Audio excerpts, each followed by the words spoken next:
எல்லாரும் எப்படி இருக்கீங்க? குட்டீஸ், உங்களுக்காக ஒரு சின்ன ஸ்டோரி. ரெடியாக இருக்கீங்களா? என்ன ஸ்டோரி தெரியுமா? ஒரு கிராமம் வந்தது. அந்த கிராமத்தில் பயங்கர வறட்சி. மழை இல்லாததுனால எந்த செடியும் வளரல. நிறைய அவங்களுக்கு விவசாயம் பண்ண முடியல. இந்த மாதிரி நிறைய ப்ராப்ளம் வந்தது. அதே ஊரில் ஒரு ஒரு நல்ல மனுஷன். அவருக்கு நிறைய சொத்தெல்லாம் இருந்தது. அவர் எல்லாருக்கும் ஹெல்ப் பண்ணிகிட்டே இருந்தாராம். அப்போது அந்த மாதிரி ஊர் மக்கள் எல்லாம் சொன்னாங்க, சரி நம்ம போய் நம்ம நாட்டாமை கிட்ட போய் கேட்போம். அவர் நல்லா எல்லாருக்கும் ஹெல்ப் பண்ணுறாருல்ல. ஸோ அவர்கிட்ட நம்ம நம்மளோட கஷ்டத்தெல்லாம் சொன்னால் ஏதாவது ஹெல்ப் பண்ணுறாரா அப்படின்னு கேட்கலாம் அப்படின்னு சொல்லி போனாங்க. அங்கே போன உடனே அவர் எனக்கும் தெரியும், நான் எல்லோரும் கஷ்டப்படுறீங்கன்னு நானும் பார்த்தேன். என்னால் முடிஞ்ச ஹெல்ப் நான் பண்ணுறேன், உங்களுக்கு என்ன வேணும்னு சொல்லுங்கள் அப்படின்னு சொன்னார். அப்போது அவங்க சொன்னாங்க, இந்த மாதிரி ரொம்ப சாப்பிட்றதுக்கே கஷ்டமாக இருக்குது. நீங்கள் முடிஞ்சால் நம்ம ஊரில் இருக்கிற குழந்தைங்களுக்கு சாப்பாடு மட்டும் டெய்லி கொடுக்க முடியுமா பாருங்கள். பெரியவங்க நாங்கள் கூட அட்ஜஸ்ட் பண்ணி ஒரு நாள் சாப்பிட்டுப்போம், ஒரு நாள் சாப்பிடாம அப்படி இப்படி அட்ஜஸ்ட் பண்ணிக்கிறோம். மழை வந்ததுன்னா நாங்கள் கடுமையாக உழைக்கிறதுக்கும் தயாராக இருக்கோம் அப்படின்னு சொன்னாங்க. ஸோ இப்போது நம்ம நாட்டாமை என்ன பண்ணார் தெரியுமா? சரி, ஓகே, இவ்வளோ தானே நான் ஹெல்ப் பண்ணுறேன். அப்போ அவரோட அசிஸ்டண்ட்டை கூப்பிட்டு, நம்ம ஊரில் எத்தனை குழந்தைங்க இருக்காங்கன்னு கணக்கு பண்ணுங்கள்.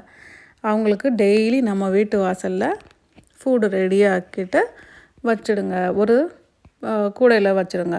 எல்லா கிட்ஸும் வந்ததும் அவங்களுக்கு கொடுத்துருங்கன்னு சொல்லிட்டு போயிட்டார். அப்போ அவங்களோட அசிஸ்டண்ட் என்ன பண்ணார்? ஓகே எஜமான், அதே மாதிரி பண்ணிடுறோம் அப்படின்னு சொன்னாங்க. அந்த ஊர் மக்களுக்கும் ரொம்ப ஹாப்பி ஆயிடுச்சு. ஓகே, ஏதோ நமக்கு இல்லைன்னா கூட நம்ம பிள்ளைங்களுக்கு சாப்பாடு கிடைக்குமேன்னு சொல்லிவிட்டு அவங்களும் ஓகேன்னு போயாச்சு. அப்போது நம்ம இந்த பசங்களுக்கு அடுத்த நாள் காலையில் எல்லாருக்கும் ஒரு என்ன கொடுக்கலாம்? ஓகே, ஒரு ஆலு பராத்தா, ஒவ்வொரு கிட்டுக்கும் ஒரு ஆலு பராத்தா அப்படின்னு சொல்லிட்டாங்க. அப்போது இந்த பசங்க என்ன பண்ணாங்கன்னா, அந்த ஃபுட்டெல்லாம் ரெடியாகி ஆலு பராத்தாஸ் நிறைய, ஏன்னா அது சாப்பிட்டா கம்முன்னு ஆகிடும்ல.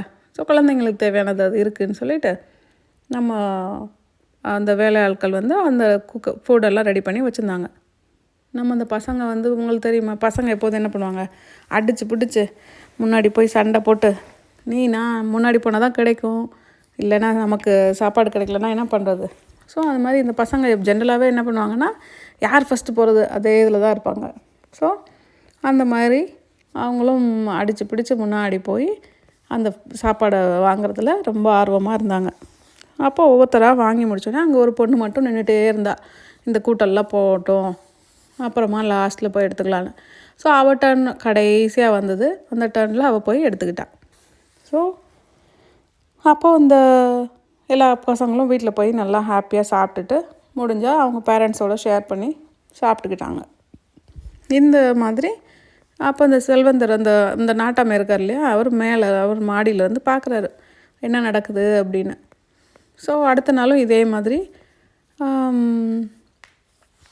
ஆலு பராத்தாவுக்கு பதிலாக ஊத்தப்பம் கொடுத்தாங்க. ஸோ ஆனியன் ஊத்தப்பம் கொடுத்தாங்க. ஸோ அதுவும் ஃபுல்லாகிடும்ல, வயிறு டம்மி ஃபுல்லாகிடும். அப்போது என்னாச்சு, அதே நோட் பண்ணி பார்க்குறாரு என்ன நடக்குது அப்படின்னு.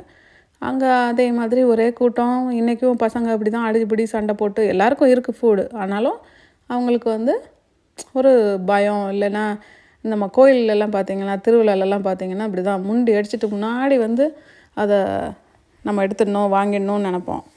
இல்லை கூட்டத்தில் நிற்க வேணாம்னு நினப்போம். ஸோ அது மாதிரி இங்கேயும் அப்படி நடந்தது.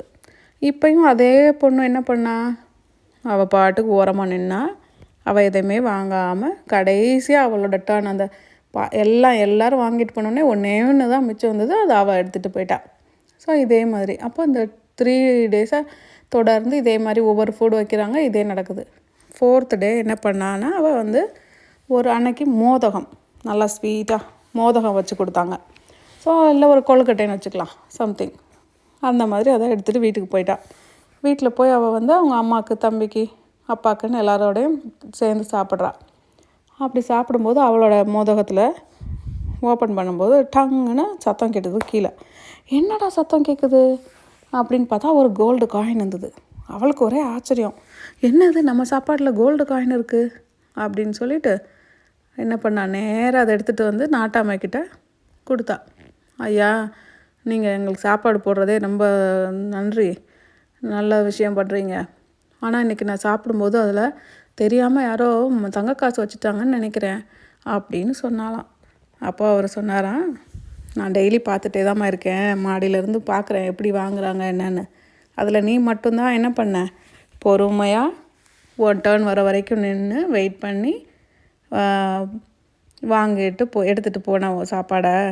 ஸோ அதனால் உன் பொறுமைக்காக இந்த பரிசு, நீ அதை எடுத்துகிட்டு போய் வீட்டில் ஹாப்பியாக இரு அப்படின்னு சொன்னார்.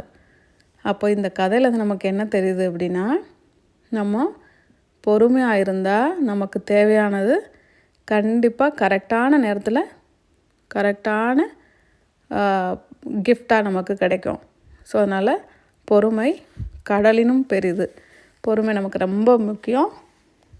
கோவமாக சண்டை போட்டு கத்தி அதெல்லாம் எதுவுமே இல்லாமல் காம் அண்ட் வெரி பேஷண்ட்டாக இருந்தோன்னா நமக்கு என்ன கிடைக்கும், நல்ல பெஸ்ட் ரிவார்டு கிடைக்கும். ஸோ அதனால் யாரும் சண்டை போட்டு கோவப்படாமல் என்ன பண்ணுங்கள், கொஞ்சம் பொறுமையாக இருக்க கற்றுக்கோங்க அப்படின்னு இந்த ஸ்டோரி சொல்கிறாங்க. இதில் வேறு என்ன நம்ம மொரல்லாம் கற்றுக்கிட்டோம், நம்ம அந்த செல்வந்தர் அந்த நாட்டாமை மாதிரி நிறைய பேருக்கு ஹெல்ப் பண்ணணும். நீ உன்கிட்ட இருக்கிறத ஷேர் பண்ணு. ஸோ இப்போ நமக்கு நிறைய படிச்சிருக்கோம் அப்படின்னா அந்த நாலேஜை நம்ம ஷேர் பண்ணால் தான் மற்றவங்களுக்கு கிடைக்கும், ரீச் ஆகும். உனக்கும் அப்போ தான் நாலேஜு அறிவு வளரும். அது மாதிரி உன்கிட்ட இருக்கிறத ஷேர் பண்ண கற்றுக்கோ அப்படின்னு அந்த நாட்டாமைக்கிட்டேருந்து கற்றுக்கிட்டோம். அந்த கேர்ள்கிட்டேருந்து பொறுமையாக இருக்கிறதுக்கு கற்றுக்கிட்டோம். அந்த ஊர் மக்கள் என்ன சொன்னாங்க, நம்ம கடுமையாக உழைக்கிறதுக்கு ஹார்ட் ஒர்க் பண்ணுறதுக்கு ரெடியாக இருக்கோம், மழை மட்டும் வரட்டும் நாங்கள் உழைக்கிறதுக்கு ரெடியாக இருக்கோம் அப்படின்னு சொன்னாங்க. ஸோ அதனால் நம்ம ஒரு குட்டி கதையிலே நிறைய விஷயங்களை டெய்லி கற்றுக்குறோம். ஸோ இதுதான் என்னோட கதை. எல்லோரும் ஹாப்பியாக என்ஜாய் பண்ணியிருப்பீங்கன்னு நினைக்கிறேன். See you, bye-bye tomorrow.